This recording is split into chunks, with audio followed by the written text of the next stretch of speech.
Shalom, selamat pagi Bapak Ibu Saudara-saudara yang dikasihi oleh Tuhan Yesus Kristus.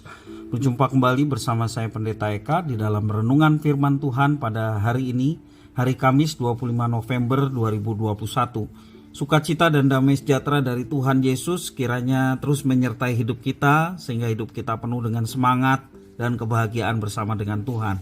Puji nama Tuhan. Sampai pada pembacaan kita hari ini, kitab Ayub pasal yang keempat. Kiranya firman Tuhan memberkati kita sekalian. Puji nama Tuhan. Sebelum kita merenungkan bagian pasal yang kita baca hari ini, mari kita akan berdoa bersama.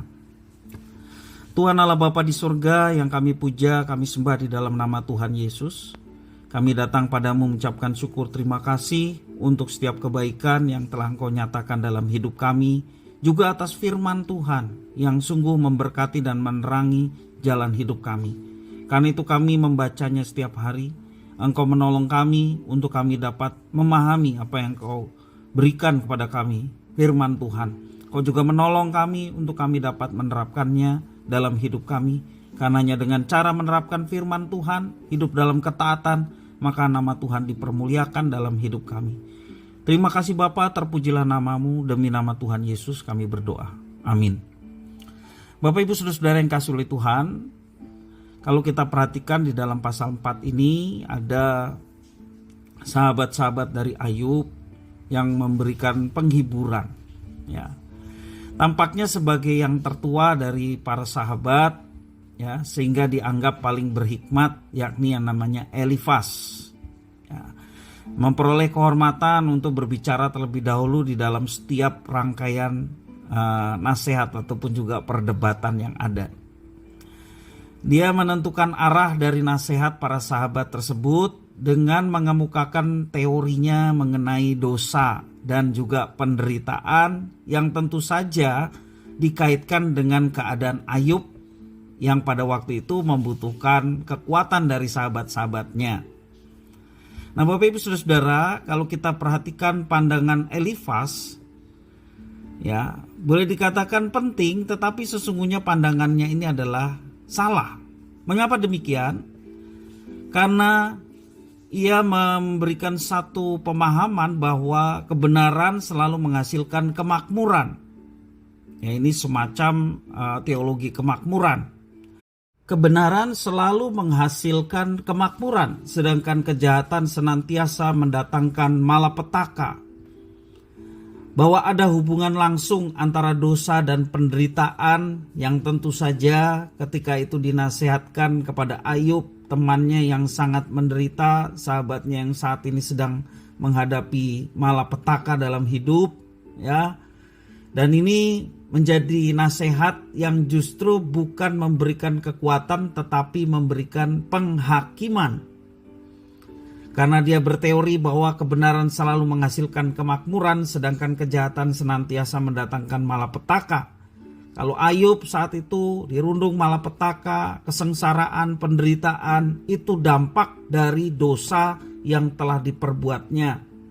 Dampak dari kejahatan yang telah diperbuatnya. Itu teori yang disampaikan oleh Elifas. Ya. Nah Bapak Ibu Saudara-saudara yang dikasihi oleh Tuhan, sangat mudahnya ketika seseorang tidak mengalami tantangan dalam hidup ataupun persoalan-persoalan untuk menghakimi sesamanya. Dianggap ketika orang menderita itu dampak dari kejahatan ataupun dosanya. Walaupun kita mesti menyadari Tuhan dengan kekuatan dan kemahakuasaannya bisa menegur siapapun orang yang dikasihinya, termasuk juga menegur dengan cara mendatangkan sesuatu yang tidak mengenakan secara manusia. Apakah itu bentuknya malapetaka, ya, atau kecelakaan dan lain sebagainya. Tetapi kalaupun itu terjadi, itu dalam rangka teguran yang mendatangkan kebaikan supaya orang tersebut bertobat. Tetapi tidak melulu ketika seseorang menderita itu akibat dari dosa dan kejahatannya. Tidak melulu seperti itu. Karena yang dialami oleh Ayub, ia menderita, tetapi kalau kita perhatikan bahwa Ayub hidup saleh di hadapan Tuhan. Hidup dalam ketaatan kepada Tuhan. Bahkan tidak ada orang yang saleh seperti Ayub. Tetapi mengapa dia mengalami penderitaan? Memang kita telah membaca bahwa penderitaan yang dialami oleh Ayub dalam rangka iblis menggoda atau mencobai Ayub supaya Ayub jatuh dalam dosa. Dan kenyataannya sampai dalam pasal yang keempat ini, Ayub tidak kedapatan berbuat dosa di hadapan Tuhan. Nah, Bapak Ibu Saudara-saudara yang kasih oleh Tuhan, seringkali hamba-hamba Tuhan mengalami hal yang demikian. Dia sudah melayani dengan sungguh-sungguh, tetapi seringkali yang didapat adalah penderitaan. Tidak sedikit hamba-hamba Tuhan yang juga mengalami sakit penyakit, bahkan sakit penyakit yang tidak tersembuhkan. Dia berdoa untuk orang yang sakit dan mujizat Tuhan dinyatakan, orang yang didoakan itu sembuh, tetapi untuk dirinya sendiri tidak sembuh. Mengapa demikian?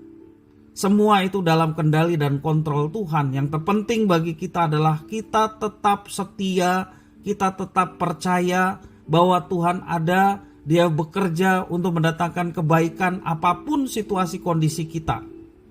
Nah, untuk tetap belajar setia dan percaya, kita membutuhkan kekuatan. Maka itu Roh Kudus menopang kita supaya kita dapat menjalani kehidupan bahkan di tengah tantangan persoalan yang belum terselesaikan. Dengan satu keyakinan, Tuhan bekerja. Dengan satu keyakinan, pada akhirnya kita boleh melihat kebaikan yang telah Tuhan sediakan bagi kita sekalian. Karena itu jangan pernah putus asa apapun kondisi, apapun penderitaan, persoalan, beban hidup yang menghimpit hidup kita. Ya. Tidak melulu Tuhan menegur kita dengan cara-cara seperti itu. Tetapi kalau kita mengalami penderitaan akibat kesalahan kita, akibat kejahatan kita, cara terbaik adalah kita bertobat dari segala perbuatan yang jahat di hadapan Tuhan, perbuatan dosa yang kita pelihara di hadapan Tuhan, sehingga hidup kita sengsara, perekonomian kita kacau. Kita bertobat dan kembali kepada Tuhan. Tapi kalau kita meyakini bahwa kita sudah melakukan segala sesuatunya untuk Tuhan, tetapi kita merasa bahwa saat ini kok belum ada penyelesaian dalam setiap persoalan ataupun pergumulan yang sedang dihadapi, jangan kita menjadi kecil hati, jangan kita menyalahkan Tuhan, ya. Jangan kita juga protes pada Tuhan, saya sudah begini Tuhan, saya sudah begitu Tuhan, tapi mengapa Engkau memberikan penderitaan kepada saya? Bapak Ibu Saudara-saudara yang kasih Tuhan, percayalah kalau kita menghadapi semuanya itu, Tuhan ingin supaya kita tegar. Tuhan ingin supaya kita kuat. Ya. Dengan kita bersandar kepada Tuhan, maka kita diberikan kemampuan untuk mengatasi. Nah, Bapak Ibu Saudara-saudara, seperti Elifas berteori keliru, ya. Karena apa?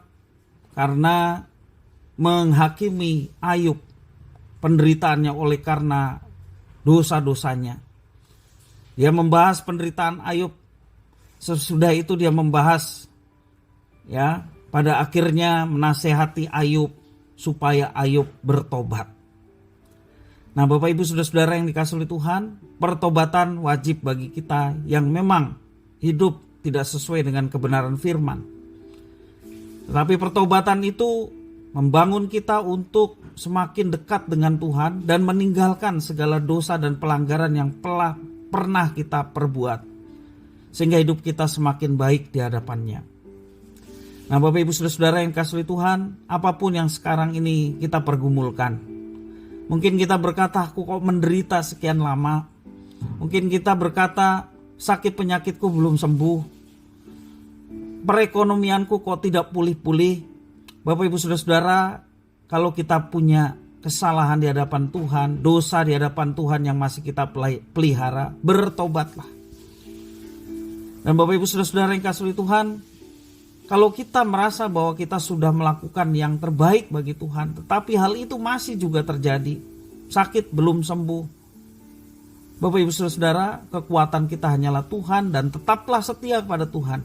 Maka pada akhirnya Tuhan akan menyatakan yang baik tepat pada waktu yang telah Tuhan siapkan dan sediakan bagi kita. Ayub tidak tahu bahwa pada akhirnya Tuhan akan memulihkan keadaannya, memulihkan keluarganya, bahkan memulihkan perekonomiannya berlipat-lipat kali ganda. Dia tidak pernah melihat yang akan datang terjadi seperti itu. Yang dia tahu pada saat dia menderita, Tuhan adalah Tuhanku. Dia ada, dia memberi kekuatan dan menolong. Dia berkeluh kesah hanya kepada Tuhan, sehingga dia mendapatkan kekuatan dari Tuhan untuk menjalani kehidupan.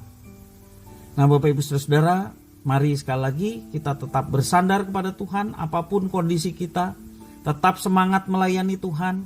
Jangan berpaling, jangan mudah berkeluh kesah, jangan mudah menggerutu, jangan mudah kita menyalahkan orang lain, ya, atau iri terhadap orang lain. Jangan.